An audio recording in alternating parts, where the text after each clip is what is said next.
हाम्रो च्यानल श्रवण काव्यमा यहाँहरूलाई स्वागत छ। म विगतका केही अङ्कहरूबाट यहाँहरू समक्ष विश्वचर्चित ओशोको प्रवचनहरूमा आधारित पुस्तक सम्भोगबाट समाधितिरको नेपाली अनुवाद वाचन गरेर सुनाइरहेको छु। प्रस्तुत छ यहाँहरू समक्ष आजको 5औं भाग। मनुष्य निरन्तर नयाँ जीवन उत्पन्न गर्न आतुर छ।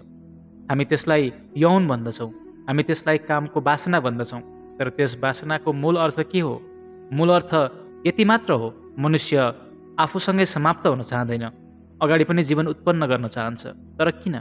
के मनुष्यका प्राणमा मनुष्यभन्दा माथि कुनै महामानवलाई उत्पन्न गर्ने कुनै चेष्टा चलिरहेको छ?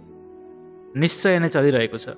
मनुष्यको प्राण निश्चय नै कुन चेष्टामा संलग्न छ भने मनुष्यभन्दा श्रेष्ठतर जीवनको जन्म होस्, मनुष्यभन्दा श्रेष्ठतर प्राणी आविर्भूत हुन सकोस्। नित्सेदेखि अरविन्दसम्म, पतञ्जलिदेखि बर्टन रसलसम्म सारा मनुष्यका प्राणमा सपना झैँ कुन कल्पना बसेको छ भने मनुष्यभन्दा ठुलो प्राणी कसरी उत्पन्न गर्ने हो। तर मनुष्यभन्दा ठुलो प्राणी कसरी उत्पन्न हुन्छ? हामीले त हजारौँ वर्षदेखि यो उत्पन्न हुने कामनालाई नै निन्दित बनाइराखेका छौँ। हामीले त यौनलाई गाली सिवाय आजसम्म अरू सम्मान दिन सकेका छैनौँ। हामी त पुरा गर्न भयभीत हुन्छौँ। हामीले त यौनलाई यसरी लुकाएर राखिदिएका छौँ भने मानौ त्यो छँदै छैन, मानौ जीवनमा यसको कुनै स्थान नै छैन। बरु साँचो के हो भने मनुष्यको जीवनमा त्यसभन्दा बढी महत्त्वपूर्ण अरू छँदै छैन। तर त्यसलाई लुकाइएको छ, त्यसलाई थिचिएको छ। थिच्ने र लुकाउने गर्दैमा मनुष्य यौनबाट मुक्त भएको छैन, बरु मनुष्य अझ बेसरी यौनबाट ग्रस्त भएको छ। दमनले उल्टो परिणाम मात्र देखाएको छ। तपाईँहरूमध्ये कसैले फ्रान्सेली वैज्ञानिक कुएको एउटा नियमका सम्बन्धमा सुन्नुभएको होला। त्यो नियम हो विपरीत परिणामको नियम, ल अफ रिभर्स इफेक्ट। कुएले एउटा नियम आविष्कार गरेका छन्, विपरीत परिणामको नियम। हामी जे गर्न चाहन्छौँ त्यसलाई हामी कसरी गर्न सक्दछौँ भने हामीले चाहेको भन्दा विपरीत परिणाम होस्। एउटा मान्छेले साइकल चलाउन सिक्दछ, ठुलो बाटो छ, फराकिलो बाटो छ, एउटा सानो ढुङ्गो बाटोको छेउमा छ। साइकल चलाउने मान्छे त्यस ढुङ्गामा ठोक्किउँला कि भने अतालिन्छ। बाटो कति फराकिलो छ भने उसले आँखा चिम्लिएर चलाए पनि ढुङ्गामा ठोक्किने सम्भावना नै छैन। 100मा 1 मौकामा मात्र ढुङ्गामा ठोक्किने अवस्था सिर्जना हुँदो हो। यति फराकिलो बाटामा जताबाट पनि जान सक्दछ, तर ऊ ढुङ्गा देखेर अतालिन्छ, कतै म ढुङ्गामा ठोक्किउँला कि, ढुङ्गामा ठोक्किउँला कि भनेर ऊ अतालिएपछि सारा बाटाहरू विलीन हुन्छन् र उसलाई ढुङ्गा मात्र देखिन थाल्दछ। त्यसपछि उसको साइकलको ह्यान्डल ढुङ्गातिर मोडिन थाल्दछ, उसका हात गोडा काप्न थाल्दछन्, उसको सारा चेतना त्यस ढुङ्गातिर मात्र केन्द्रित हुन्छ। अनि सम्मोहित मान्छेले झैँ ऊ ढुङ्गातिर तानिँदै जान्छ र त्यहीँ गएर ठोक्किन्छ। साइकल चलाउन सिक्न लागेको नयाँ नयाँ मान्छे त्यसैमा ठोक्किन्छ जसबाट ऊ जोगिन चाहन्छ। बत्तीको खाँबामा ठोक्किन्छ, ढुङ्गामा ठोक्किन्छ। बाटो कति ठुलो भयो भने निशाना सोध्ने मान्छे चलाउने कोसिस गरे पनि त्यस ढुङ्गामा ठोक्किन्न थियो। तर त्यो सिकारु मान्छेले कसरी त्यस ढुङ्गामा ठोक्कियो? कुए भन्दछन्, हाम्रो चेतनाको एउटा नियम छ, विपरीत परिणामको नियम। हामी जुन चिजबाट जोगिन चाहन्छौँ चेतना त्यसैमा केन्द्रित हुन्छ र परिणाम त हामी त्यसैमा ठोक्किन्छौँ। 5000 वर्षदेखि मानिस यौनसँग जोगिन खोजिरहेको छ र परिणाम के भएको छ भने गल्ली छिँडी मान्छे जहाँसुकै गए पनि उसको यौनसँगै जम्काभित हुन्छ। विपरीत परिणामको नियमले मानिसको आत्मालाई अठ्याइरहेको छ। तपाईँ चित्तलाई जहाँबाट जोगाउन चाहनुहुन्छ चित्त त्यतै आकृष्ट हुन्छ र निम्त्याइ छ भन्ने कुरा के तपाईँले सोच्नु भएको छ? जसले मनुष्यलाई यौनको विरोधमा सिकाए तिनैले मनुष्यलाई कामुक बनाउने जिम्मा पनि आफूमाथि लिएका छन्। मनुष्यको अति कामुकता गलत शिक्षाको परिणाम हो। अनि आज पनि हामी यौनका कुरा नगरियोस् भनेर भयभीत हुन्छौँ। किन भयभीत हुन्छौँ त? हामी किन भयभीत हुन्छौँ भने हामीलाई के डर छ भने यौनका सम्बन्धमा कुरा गर्दा मान्छे अझ कामुक बन्दछ। तर यो बिल्कुलै गलत भ्रम हो भन्ने कुरा म तपाईँहरूलाई भन्न चाहन्छु। यो 100% गलत हो। पृथ्वी त्यसै दिन यौनबाट मुक्त हुनेछ जब हामी यौनका सम्बन्धमा सामान्य स्वस्थ कुराकानी गर्न समर्थ हुनेछौँ। हामीले यौनलाई राम्ररी बुझ्न सक्यौँ भने मात्र हामी यौनलाई अतिक्रमण गर्न सक्दछौँ। जगतमा ब्रह्मचर्यको जन्म हुन सक्दछ। मनुष्य यौनभन्दा माथि उठ्न सक्दछ, तर यौनलाई बुझेर मात्र, यौनलाई पुरै चिनेर मात्र, त्यस ऊर्जाको पुरा अर्थ, मार्ग, व्यवस्था जानेर मात्र त्यसबाट मुक्त हुन सक्दछ। आँखा चिम्लिएर मात्र ऊ कहिल्यै मुक्त हुन सक्दैन। आँखा चिम्लिएपछि शत्रु समाप्त भएका छन् भने आँखा चिम्लिने मान्छेले के सोच्दछ भने ऊ पागल हो। मरुभूमिमा शुतुरमुर्ग पनि यस्तै सोच्दछ। शत्रुले आक्रमण गर्दा शुतुरमुर्ग बालुवाभित्र टाउको लुकाएर उभिन्छ र के सोच्छ भने शत्रु नै देखिएको छैन भने शत्रु छँदै छैन। तर यो तर्क शुतुरमुर्गलाई हामी क्षमा पनि गर्न सकौँला, मानिसलाई क्षमा गर्न सकिँदैन। यौनका सन्दर्भमा मानिसले आजसम्म शुतुरमुर्गको व्यवहार गरेको छ। ऊ के सोच्दछ भने यौनपट्टि आँखा चिम्लियो भने यौन समाप्त हुन्छ। आँखा चिम्लिएपछि चिजहरू समाप्त हुँदा हुन त जिन्दगी साह्रै सजिलो हुन्थ्यो, संसार साह्रै सजिलो हुन्थ्यो। आँखा चिम्लिँदैमा केही समाप्त हुँदैन, बरु जुन चिजपट्टि हामी आँखा चिम्लिन्छौँ हामीले के प्रमाण जुटाउँछौँ भने हामी त्यसबाट भयभीत भएका छौँ, डराएका छौँ। हामी त्यो हामीभन्दा पनि बलियो छ, त्यसलाई हामी जित्न सक्दैनौँ, त्यसैले हामी आँखा चिम्लिन्छौँ। आँखा बन्द गर्नु कमजोरीको लक्षण हो। अनि यौनका कारण सारा मनुष्य जाति आँखा चिम्लिएर बसेको छ। आँखा चिम्लिएर बसेको मात्र होइन, बरु उसले यौनसँग सबै लडाइँ पनि गरिरहेको छ। अनि त्यसको दुष्परिणाम जगतलाई ज्ञात छँदैछ। 100 पागल मानिसहरूमध्ये 98 मानिसहरू यौनलाई दमन गरेकै कारण पागल बन्दछन्। उन्माद रोगबाट पीडित स्त्रीहरूमध्ये पनि यौनको दमनकै कारण 99 स्त्रीहरू उन्माद, छारे रोग र बेहोसीबाट पीडित हुन्छन्। मान्छे यति बेचैन, अशान्त, यति दुखी र पीडित छ भने उसले जीवनको एउटा ठुलो शक्तिलाई नबुझिकन त्यतातिर पिठ्यौ फर्काउनको पछाडि केही कारण छ। त्यसैले परिणाम उल्टो नै हुन्छ। हामीले मनुष्यका साहित्यलाई पल्टाएर हेर्ने हो भने कुनै देवलोकबाट कुनै बखत देवता आएर चन्द्रलोकमा मङ्गल ग्रहबाट कुनै यात्री आएर हाम्रा किताबहरू, साहित्यहरू, हाम्रा कविताहरू पढे, चित्रहरू हेरे भने ट्वाल्ल पर्नेछन्। उनीहरू के कुरा थाहा पाएर ट्वाल्ल पर्नेछन् भने मानिसका सारा साहित्य यौनमै मात्र किन केन्द्रित छन्, मानिसका सारा कविताहरू किन यौनजन्य छन्, मानिसका सारा कथाहरू, सारा उपन्यासहरू यौनमै किन आधारित छन्, मान्छेका प्रत्येक किताबको अगाडि नाङ्गी आइमाईको तस्बिर किन छ, मानिसको प्रत्येक चलचित्र नाङ्गो मानिसको चलचित्र किन छ। त्यो मानिस साह्रै जिल्ल पर्नेछ। मङ्गलबाट आएर उसले हामीलाई यस अवस्थामा देख्दा ऊ साह्रै जिल्ल पर्नेछ। उसले के सोच्नेछ भने मान्छे यौन बाहेक अरू कुरा सोच्दैन कि क्या हो। मान्छेसँग सोधेछ, कुराकानी गरेछ भने ज्यादै हैरान हुनेछ।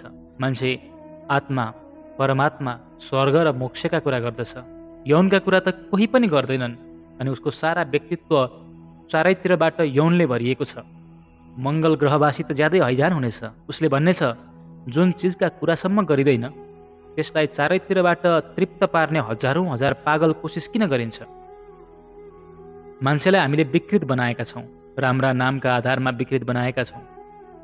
हामी ब्रह्मचर्यका कुरा गर्दछौँ, तर मनुष्यले पहिले कामको ऊर्जालाई बुझोस् र त्यसपछि त्यसलाई रूपान्तरित गर्ने प्रयोग पनि गर्न सकिन्छ भन्ने कुराको चेष्टा गर्दैन। त्यस ऊर्जालाई नबुझिकन दमन र संयमका सारा शिक्षाले मनुष्यलाई पागल, विक्षिप्त र रोगी बनाइदिन्छ। यस सम्बन्धमा हाम्रो ध्यान गएकै छैन। मनुष्य यति रुग्ण, यति दिनहीन कहिले पनि थिएन, यति विषाक्त कहिले पनि थिएन, यति दुखी पनि थिएन। म एउटा अस्पतालको छेउबाट हिँड्ने गर्दथेँ। मैले एउटा बोर्डमा अस्पतालको एउटा सूचना लेखिएको पढेँ। त्यस बोर्डमा लेखिएको थियो, एउटा मान्छेलाई बिच्छीले डस्यो, त्यसको उपचार गरियो, ऊ एकै दिनमा निको भएर घर गएको छ। अर्को मान्छेलाई सर्पले डसेको थियो, उसको उपचार गर्न 3 दिन लाग्यो, ऊ स्वास्थ्य भएर घर फर्किएको छ। त्यसमा तेस्रो सूचना के थियो भने एउटा मान्छेलाई पागल कुकुरले टोकेको थियो, उसको 10 दिनदेखि उपचार हुँदैछ, उसलाई धेरै हदसम्म सन्चो भइसकेको छ र ऊ चाँडै निको हुनेछ भन्ने आशा छ। अनि त्यसमा चौथो सूचना पनि के थियो भने एउटा मान्छेलाई अर्को मान्छेले टोकिदिएको थियो, कयौँ सातादेखि ऊ बेहोस छ, ऊ ठिक हुने कुनै आशा छैन। म जिल्ल परे। मान्छेले टोक्दा मान्छे पनि यति बिखालो हुन सक्छ? हामीले मान्छेतिर हेऱ्यौँ भने के देखिन्छ भने उसभित्र धेरै बिख जम्मा भएको छ। अनि त्यो बिख जम्मा हुने पहिलो सूत्र के हो भने हामीले मान्छेको निसर्गलाई, उसको प्रकृतिलाई स्वीकार गरेनौँ। उसको प्रकृतिलाई दबाउने र बलजफ्ती भङ्ग गर्ने चेष्टा गरेका छौँ। मनुष्यभित्र जुन शक्ति छ त्यसलाई रूपान्तरित गर्ने, माथि उठाउने, आकाशगामी बनाउने हामीले कुनै प्रयास गरेनौँ। त्यस शक्तिमाथि हामी मुडेबल गरेर बसिरहेका छौँ। त्यस शक्ति तलबाट ज्वालामुखी झैँ उम्लिरहेको छ र घचेटिरहेको छ। मानिसलाई कुनै पनि बेला पछार्ने चेष्टा गरिरहेको छ। त्यसैले अलिकति पनि मौका पाउने बित्तिकै सबैभन्दा पहिले के हुन्छ भन्ने कुरा तपाईँहरूलाई थाहा छ। एउटा हवाईजहाज दुर्घटनाग्रस्त भयो भने तपाईँहरूलाई सबैभन्दा पहिले त्यस हवाईजहाजमा पाइलट होस् र तपाईँ उसको नजिक जानुभयो, उसको लासको नजिक जानुभयो, मनमा के प्रश्न उठ्छ? कि तपाईँलाई ऊ हिन्दू हो, मुसलमान हो भन्ने विचार आउला? आउँदैन। के तपाईँलाई ऊ भारतीय हो वा चिनिया हो भन्ने विचार आउला? तपाईँलाई पहिलो विचार के आउनेछ? त्यो लोग्ने मान्छे हो कि स्वास्नी मान्छे हो? पहिलो प्रश्न तपाईँका मनमा उब्जिनेछ। त्यो स्त्री हो कि पुरुष? यो प्रश्न हाम्रो ख्यालमा सबैभन्दा पहिले किन आउँछ भन्ने कुरामा तपाईँले कहिल्यै ख्याल गर्नुभएको छ? भित्र लुकेको यौन हो। त्यो यौनको दमनका कारण त्यो अतिशय रूपमा स्त्री र पुरुषमा व्यक्त हुन्छ। के तपाईँले कहिल्यै सोच्नुभयो? तपाईँ कुनै मान्छेको नाम बिर्सिन सक्नुहुन्छ, जाति बिर्सिन सक्नुहुन्छ, अनुहार बिर्सिन सक्नुहुन्छ। मैले तपाईँसँग भेटौँ वा तपाईँ मलाई भेट्नुहोस्, तपाईँको नाम के थियो, तपाईँको अनुहार कस्तो थियो, तपाईँको जाति के थियो, उमेर के थियो, तपाईँ कुन पदमा हुनुहुन्थ्यो भन्ने कुरा म सबै बिर्सिन सकौँला, सबै बिर्सिन सकौँला। तर जससँग तपाईँले भेट्नुभएको थियो त्यो मान्छे लोग्ने मान्छे थियो वा स्वास्नी मान्छे थियो भन्ने कुरा के तपाईँले बिर्सिनु भएको सम्झना छ? तपाईँले भेटेको मान्छे पुरुष हो वा स्त्री हो भन्ने कुरा के तपाईँले कहिल्यै बिर्सिनु भयो? तपाईँको मनमा यस विषयमा कहिल्यै सन्देह उत्पन्न भयो? भएन। यो कुरा तपाईँले कहिल्यै बिर्सिन सक्नु भएन होला। किन? सबै कुरा बिर्सिन्छ भने यो चाहिँ किन बिर्सिन्न? हाम्रा भित्री मनमा कतै यौन जरो गाडेर बसेको छ। त्यो 24 घण्टा उम्लिरहेको छ। त्यसैले सबै कुरा बिर्सिन्छ, तर यो कुरा बिर्सिन्न। हामी निरन्तर सचेष्ट छौँ। लोग्ने मान्छे र स्वास्नी मान्छेका बीच यो पर्खाल र दूरी रहन्जेल यो पृथ्वी स्वस्थ हुन सक्दैन।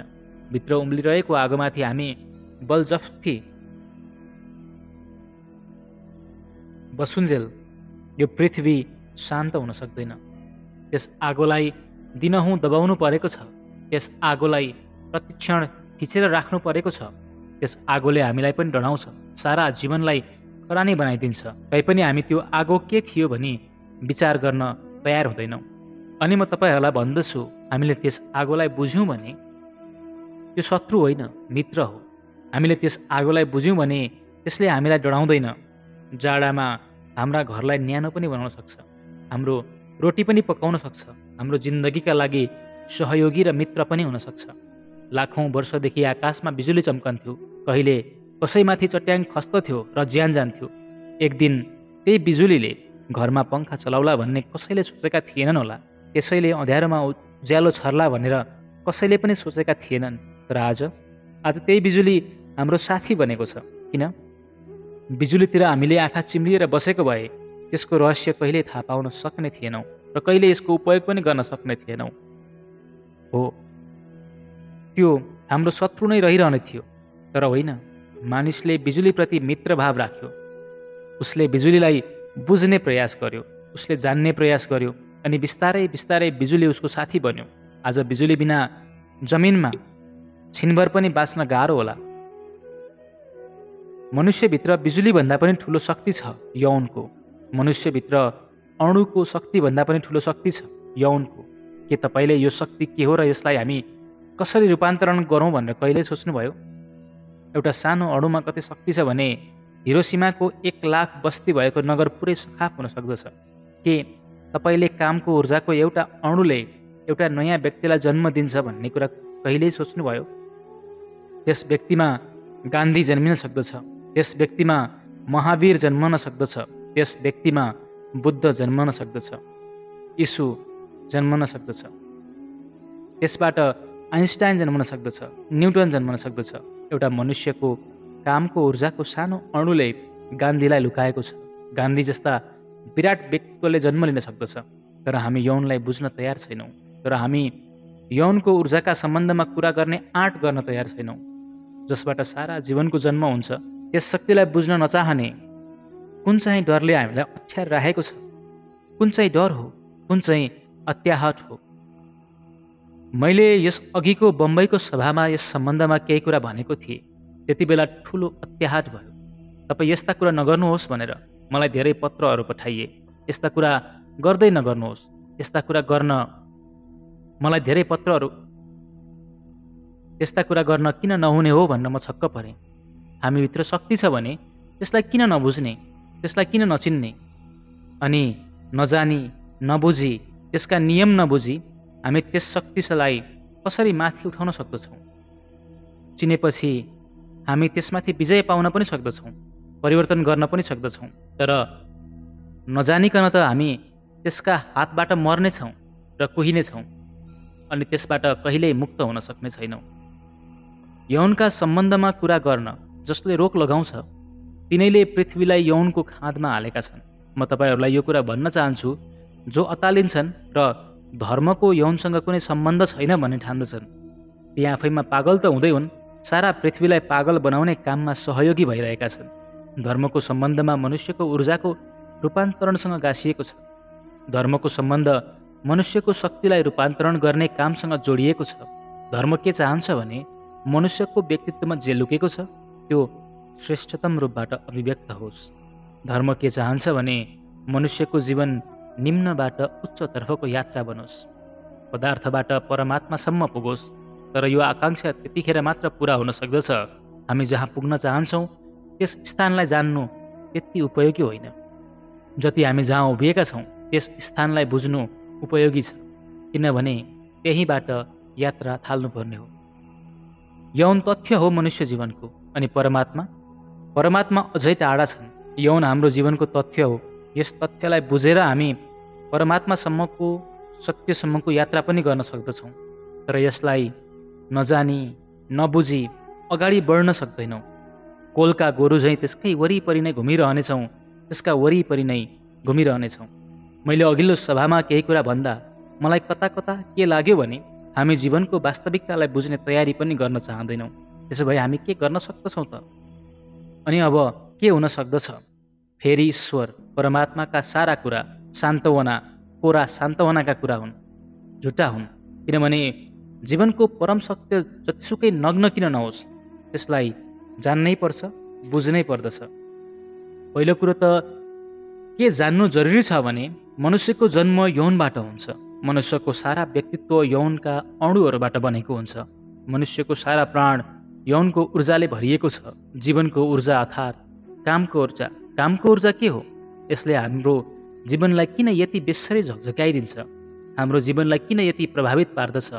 किन हामी घुमिफिरी यौनकै आसपास घुम्दछौँ र समाप्त हुन्छौँ? कुन चाहिँ आकर्षण छ यसको? हजारौँ वर्षदेखि ऋषिमुनिहरूले अस्वीकार गर्दै आएका छन्, तर मानिस प्रभावित नभएको जस्तो लाग्दछ। हजारौँ वर्षदेखि उनीहरू के भनिरहेका छन् भने त्यसबाट मुन्टो बटार, त्यसबाट टाढा जाऊ, यौनको कल्पना र कामना गर्न छोडिदेऊ, मनबाट निकालिदेऊ यी सबै सपना। तर मान्छेका मनबाट यी सपना बाहिर निस्किएका छैनन्।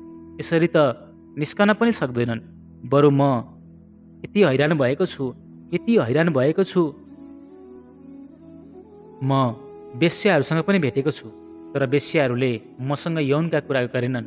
उनीहरूले आत्मा परमात्माका सम्बन्धमा सोधखोज गरे। अनि मैले साधु सन्यासीहरूसँग पनि भेटेको छु। उनीहरू एकान्तमा भेट्दा यौन बाहेक अरू कुनै विषयमा पनि सोधखोज गर्दैनन्। म साह्रै छक्क परेँ। म कुन कुरा जानेर छक्क परेको छु भने निरन्तर यसको विरोधमा बोल्नेहरू पनि मनको गहिराईमा त्यही प्रस्त छन्, अलमलमा परेका छन्। जनताका अगाडि आत्मा परमात्माका कुरा गर्दछन्, तर भित्र उनीहरूका पनि समस्या त्यही छ। नहोस् पनि किन? स्वाभाविक छ, किनभने हामीले त्यस समस्यालाई बुझ्ने चेष्टा नै गरेका छैनौँ। हामीले त्यस ऊर्जाका नियम पनि जान्न खोजेनौँ।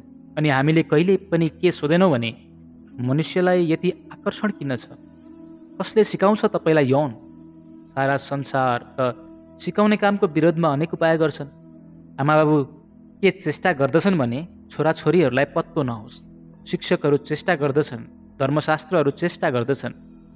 कहीँ कुनै विद्यालय छैन, कहीँ कुनै विश्वविद्यालय छैन, तर एक दिन अचानक मान्छेले के भेट्दछ भने सारा प्राण कामको आतुरले भरिसकेको छ। यो कसरी हुन्छ? नसिकाइकन यो कसरी हुन्छ? सत्यको शिक्षा दिइन्छ, प्रेमको शिक्षा दिइन्छ, त्यसको त पत्तो नै हुँदैन। यौनप्रति यति प्रबल आकर्षण, यस्तो नैसर्गिक केन्द्र के हो? यसमा अवश्य कुनै रहस्य छ जुन जान्नु जरुरी छ, अनि हामी यसबाट मुक्त हुन पनि नसकौँला। पहिलो कुरो त के हो भने मनुष्यको प्राणमा यौनको जुन आकर्षण छ त्यो वस्तुतः यौनको आकर्षण होइन। मनुष्यको प्राणमा जुन काम वासना छ त्यो वस्तुतः कामको वासना होइन। त्यसैले प्रत्येक मानिस कामको कृत्यपछि पछुताउँछ, दुखी हुन्छ, पीडित हुन्छ। ऊ त्यसबाट मुक्त हौँ भन्ने सोच्दछ। यो के हो? तर आकर्षण चाहिँ अर्कै होला। अनि त्यही आकर्षणले ज्यादै धार्मिक अर्थ राख्दछ। यो आकर्षण के हो भने मनुष्यको सामान्य जीवनमा यौनको अनुभूति बिना ऊ कहिल्यै आफ्नो प्राणको गहिराईभित्र पस्न सक्दैन। अरू कुनै पनि क्षणमा कहिल्यै गहिराईभित्र पस्न सक्दैन। पसल चलाउँछ, व्यापार गर्छ, यश कमाउँछ, पैसा कमाउँछ, तर कामको सम्भोगको एउटै अनुभवले उसलाई भित्र गहिराईमा पुर्याउँछ। अनि उसको गहिराईमा दुईटा घटनाहरू घटित हुन्छन्। एक, सम्भोगको अनुभवमा अहङ्कार विसर्जित हुन्छ, अहङ्कार शून्यता उत्पन्न हुन्छ। एकछिनका निम्ति अहङ्कार रहँदैन, एकछिनका निम्ति म छु भन्ने पनि सम्झना रहँदैन। धर्मको श्रेष्ठतम अनुभवमा म बिल्कुलै नामेट हुन्छ, अहङ्कार ठ्याम्मै हराउँछ भन्ने कुरा के तपाईँलाई थाहा छ? यौनको अनुभवमा छिनभरका लागि अहङ्कार हराउँदछ, म छु कि छैन भन्ने लाग्दछ। एकछिनका निम्ति मेरोपनको भाव विलीन हुन्छ। अनि दोस्रो घटना घटित हुन्छ। एकछिनका लागि समय हराउँछ, समय शून्यता उत्पन्न हुन्छ। जिजसले समाधिका सम्बन्धमा भनेका छन्, देयर स्याल बी टाइम नो लङ्गर। समाधिमा जुन अनुभव हुन्छ त्यहाँ समय बाँकी रहँदैन, त्यो कालातीत छ। समय बिल्कुलै विलीन हुन्छ, न कुनै अतीत छ न कुनै भविष्य, शुद्ध वर्तमान मात्र बाँकी छ। यौनको अनुभवमा यो दोस्रो घटना घटित हुन्छ, न कुनै अतीत बाँकी रहन्छ न कुनै भविष्य। समय हराउँदछ, एकछिनका निम्ति समय विलीन हुन्छ। यी धार्मिक अनुभूतिका लागि सर्वाधिक महत्त्वपूर्ण तत्त्व हुन् अहम शून्यता, समय शून्यता। यी दुई तत्त्वका कारण नै मानिस यौनका लागि आतुर हुन्छ र पागल हुन्छ। यो स्त्रीको शरीरका लागि पुरुषको आतुरता होइन, न पुरुषको शरीरका लागि स्त्रीको आतुरता हो। यो आतुरता शरीरका लागि बिल्कुलै होइन। यो आतुरता कुनै अर्कै कुराका निम्ति हो। यो आतुरता हो अहङ्कार शून्यताको अनुभव, समय शून्यताको अनुभव। तर समय शून्य र अहङ्कार शून्य हुन आतुरता किन चाहियो? किनभने अहङ्कार नाश हुने बित्तिकै आत्माको दर्शन उपलब्ध हुन्छ। समय हराउने बित्तिकै परमात्माको झल्को पाइन्छ। यो घटना एकैछिनका लागि मात्र हुन्छ, तर त्यो एक क्षणका लागि मानिस कति ऊर्जा, कति शक्ति गुमाउन तयार हुन्छ। शक्ति गुमेका कारण ऊ पछि पछुताउँछ, शक्ति क्षीण भयो भनेर, शक्तिको अपव्यय भयो भनेर। अनि उसलाई के थाहा छ भने शक्ति जति क्षण हुन्छ, मृत्यु त्यति नै नजिक आउँछ। भोलि केही पशुहरूमा एकै पटकको सम्भोगपछि भालेको मृत्यु हुन्छ। केही किराहरू एकपटक मात्र सम्भोग गर्न पाउँछन् र सम्भोग गर्दा गर्दै समाप्त हुन्छन्। अफ्रिकामा एक थरी माकुरो हुन्छ, त्यसले एकपटक मात्र सम्भोग गर्न सक्दछ र सम्भोगकै अवस्थामा मर्दछ। त्यसमा त्यति धेरै ऊर्जा क्षीण हुन्छ। मनुष्यलाई त धेरै पहिले नै के अनुभव प्राप्त भयो भने यौनको अनुभवले शक्ति क्षीण गराउँछ, जीवन ऊर्जा कम हुन्छ र बिस्तारै बिस्तारै मृत्यु नजिक आउँछ। पछुताउँछ मान्छे, तर यति पछुताएर पनि के पाउँछ भने केही छिनपछि फेरि त्यही आतुरता हुन्छ। यस आतुरतामा निश्चय नै केही अर्थ छ जुन जान्न जरुरी छ। यौनको आतुरतामा कुनै धार्मिक अनुभव छ, कुनै आत्मिक अनुभव छ। त्यस अनुभवलाई हामीले देख्न सक्यौँ भने हामीले यौनभन्दा माथि उठ्न सक्छौँ। त्यस अनुभवलाई हामीले देख्न सकेनौँ भने हामी यौनमै बाँच्दछौँ र त्यसैमा मर्दछौँ। त्यस अनुभवलाई हामीले देख्न पाएको भए अँधेरो रात छ, अँधेरो रातमा बिजुली चम्कन्छ, हाम्रा अगाडि बिजुलीको चमक देखा पर्यो र हामीले बिजुलीलाई जान्यौँ भने अँधेरो रातलाई हामी हटाउन पनि सक्दछौँ। तर हामीले अँधेरो रातकै कारण बिजुली चम्कन्छ भन्ने ठान्यौँ भने बिजुली चम्कियोस् भनेर हामी अँध्यारो रातलाई नै अझ गाढा बनाउने कोसिस गर्नेछौँ। यौनको घटनामा एउटा बिजुली चम्कन्छ, यो यौनको अतीत हो, पर जान्छ, परबाट आउँछ। पारीको त्यस अनुभवलाई हामीले समात्यौँ भने हामी यौनबाट माथि उठ्न सक्दछौँ, नत्र सक्दैनौँ। तर जो यौनको विरोधमा उठ्छन् त्यो अनुभव के हो भन्ने अनुभव उनीहरूले पाउन सक्दैनन्। हाम्रो आतुरता केका लागि हो भन्ने पनि उनीहरू कहिल्यै ठिक विश्लेषण गर्न सक्दैनन्। म तपाईँहरूलाई के भन्न चाहन्छु भने सम्भोगपट्टिको यति आकर्षण समाधिका लागि हो, अनि सम्भोगबाट तपाईँ त्यस दिन मुक्त हुनुहुनेछ जुन दिनदेखि तपाईँलाई सम्भोग बिना नै समाधि प्राप्त हुन थाल्दछ। त्यसै दिन तपाईँ सम्भोगबाट मुक्त हुनुहुनेछ, यौनबाट मुक्त हुनुहुनेछ। किनभने एउटा मानिसले 1000 रुपियाँ खर्च गरेर थोरै अनुभव पाउँदो हो, अनि उसलाई हामीले रुपियाँ खर्च गरिरहनु पर्दैन, यो अनुभवको त खानी नै छ, तिमी यो बाटो समात र त्यो अनुभव प्राप्त गर भनिदिने हो भने फेरि 1000 रुपियाँ खर्च गरेर त्यो अनुभव किन्न बजारतिर जाँदैन। यौनले जुन अनुभव ल्याउँछ त्यो अनुभूति अरू कुनै बाटाबाट उपलब्ध हुने हो भने मानिसको चित्त यौनतर्फ बढ्न आफै रोकिन्छ, उसको चित्तले नयाँ दिशा लिन थाल्दछ। त्यसैले म भन्दछु, मनुष्यलाई जगतमा समाधिको पहिलो अनुभव यौनको अनुभवबाट नै उपलब्ध भएको हो। तर त्यो साह्रै महँगो अनुभव हो, त्यो अति महँगो अनुभव हो।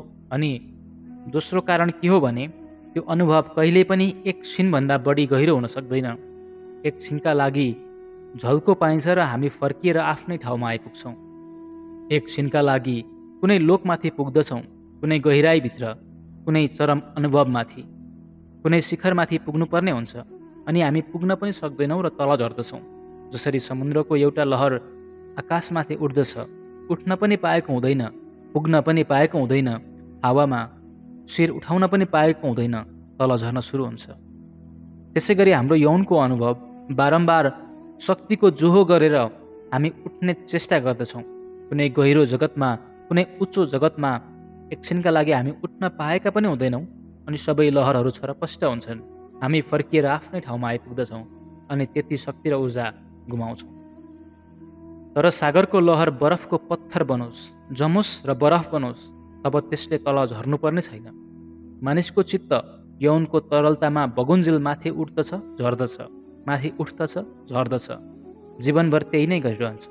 अनि जुन अनुभवका निम्ति यति तीव्र आकर्षण छ, अहङ्कार शून्यताका लागि अहङ्कार शून्य होस् र म आत्मालाई जानु, समय हराओस् र म त्यसलाई जानु जो शाश्वत छ, समय शून्य छ, त्यसलाई जानु जो समयभन्दा बाहिर छ, अनन्त र अनादि छ।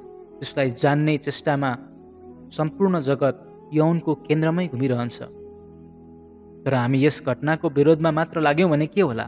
यौनबाट एक झल्को झैँ देखिने त्यो अनुभव हामी पाउँला? पाउँदैनौँ।